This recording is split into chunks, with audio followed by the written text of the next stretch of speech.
Hi friends, welcome back to our channel. അപ്പോൾ എൻ്റെ പുതിയൊരു വീഡിയോയിലേക്ക് എല്ലാവർക്കും സ്വാഗതം. ഇന്ന് നമ്മൾ തയ്യാറാക്കാമെന്ന് വളരെ പെട്ടെന്ന് ചെയ്തെടുക്കാൻ പറ്റുന്ന ഒരു സിമ്പിൾ ഈവനിങ് സ്നാക്ക് റെസിപ്പിയാണ് കേട്ടോ. അപ്പോൾ നമുക്കതെങ്ങനെ ചെയ്തെടുക്കാൻ നോക്കാം. അതിനായിട്ട് ആദ്യം തന്നെ ഇതുപോലെ ഒരു പാനിലേക്ക് കുറച്ച് ഓയിലൊന്ന് ഒഴിച്ചു കൊടുക്കുക. ഓയിൽ നല്ലപോലെ ചൂടായി വരുന്ന സമയത്ത് അതിലേക്ക് സവാള ഇട്ട് കൊടുക്കുക. സവാള ഒന്ന് മൂത്ത് വരാനായിട്ട് പാകത്തിനുള്ള ഉപ്പും കൂടെ ചേർത്ത് കൊടുക്കുക.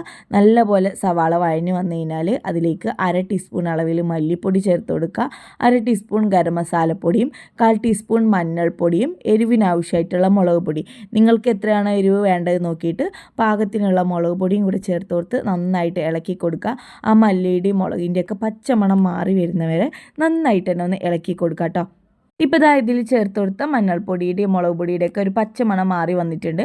ഇനി ഇതിലേക്ക് കുറച്ചധികം മല്ലിയില കട്ട് ചെയ്തതും കൂടി ഇട്ട് കൊടുത്ത് നന്നായിട്ട് ഇളക്കി കൊടുത്തു കഴിഞ്ഞാൽ ഫ്ലെയിം ഓഫ് ചെയ്തിട്ട് ഇതൊന്ന് ചൂടാറാൻ വേണ്ടി മാറ്റി വെക്കാം. നമുക്ക് വേവിച്ചെടുത്തിട്ടുള്ള കോഴിമുട്ടയാണ് കേട്ടോ വേണ്ടത്. കോഴിമുട്ട ഞാനിവിടെ 2 എണ്ണം എടുത്തിട്ടുണ്ട്. അത് ഇതുപോലെ കട്ട് ചെയ്തെടുക്കുക. പിന്നെ വേണ്ടത് ബ്രെഡാണ്. അപ്പോൾ ബ്രെഡിൻ്റെ ഈ ഒരു 4 സൈഡും കട്ട് ചെയ്ത് മാറ്റണം. ആ ഒരു ബ്രൗൺ നിറത്തിലുള്ളത് നമുക്ക് കട്ട് ചെയ്ത് മാറ്റാം. നിങ്ങൾ എത്ര ബ്രെഡ് എടുക്കുന്നോ അതിൻ്റെ ഇതുപോലെ കട്ട് ചെയ്ത് മാറ്റണം കേട്ടോ. അപ്പോൾ തന്നെ ഞാനിവിടെ കട്ട് ചെയ്ത് മാറ്റിയിട്ടുണ്ട്. ഇനി ഇതുപോലെ ഒരു പാത്രത്തിലേക്ക് കുറച്ച് വെള്ളം എടുത്തിട്ടുണ്ട്. അപ്പോൾ നമ്മൾ ഈ കട്ട് ചെയ്ത് വെച്ചിട്ടുള്ള ബ്രെഡ് ഈ ഒരു വെള്ളത്തിൽ മുക്കിയെടുത്തിട്ട് വേഗത്തിൽ തന്നെ നമ്മൾ കയ്യിൽ വെച്ച് കൊടുത്തിട്ട് ഇതുപോലെ അതിലുള്ള വെള്ളം മൊത്തത്തിൽ കളഞ്ഞെടുക്കുക. അപ്പോൾ അതാ കണ്ടില്ലേ, ഒരുപാട് നേരം വെള്ളത്തിൽ വെച്ച് കൊടുക്കരുത് കേട്ടോ. ഇനി നമുക്കിതിൻ്റെ സെൻറ്ററിലായിട്ട് ഫില്ലിങ്സ് വെച്ച് കൊടുക്കുക. അപ്പോൾ ഞാൻ ഒരു കോഴിമുട്ടേനെ ഒന്നുകൂടെ ചെറുതായിട്ട് കട്ട് ചെയ്ത് എടുത്തു കേട്ടോ. എന്നിട്ട് ഇതിലേക്ക് ഒരു പീസ് വെച്ച് കൊടുത്തിട്ടുണ്ട്. പിന്നെ നമ്മൾ വഴറ്റിയെടുത്തിട്ടുള്ള ഉള്ളിയിൽ അതും കൂടെ വെച്ച് കൊടുത്തിട്ട് ഇതുപോലെ കൈ വെച്ചിട്ട് എല്ലാ ഭാഗവും നന്നായിട്ട് തന്നെ പ്രസ് ചെയ്തിട്ട് ഒരു ബോൾ ഷേപ്പ് ആക്കി എടുക്കുക കേട്ടോ. കൈ വെച്ച് ഉറ്റി എടുക്കുക. അപ്പോൾ നിങ്ങൾ ബ്രെഡ് നനച്ചെടുക്കുമ്പോൾ പെട്ടെന്ന് തന്നെ നനച്ചെടുക്കുക. എന്നിട്ട് വേഗത്തിൽ തന്നെ അതിൻ്റെ വെള്ളം ഒന്ന് കളഞ്ഞെടുക്കുകയും കൂടെ ചെയ്യാം കേട്ടോ. ഇതേപോലെ തന്നെ എല്ലാതും ചെയ്തെടുക്കുക. അതിനുശേഷം നമ്മൾ നേരത്തെ കട്ട് ചെയ്ത് മാറ്റിയിട്ടുള്ള ബ്രെഡിൻ്റെ പീസ് ഉണ്ടല്ലോ, അത് മിക്സിയുടെ ജാറിലിട്ട് നല്ലപോലെ പൊടിച്ചെടുത്തിട്ടുണ്ടായിരുന്നു. അപ്പോൾ ഈ ഒരു ബ്രെഡ് പൊടിയിലും കൂടെ നമ്മളിത് നല്ലപോലെ കോട്ട് ചെയ്തെടുക്കണം കേട്ടോ. നന്നായിട്ട് തന്നെ എല്ലാ സൈഡും കവർ ചെയ്യുന്ന രീതിയിൽ നന്നായിട്ട് തന്നെ കോട്ട് ചെയ്തെടുക്കുക. അപ്പോൾ എല്ലാതും ഇതുപോലെ തന്നെ ചെയ്തെടുക്കുക.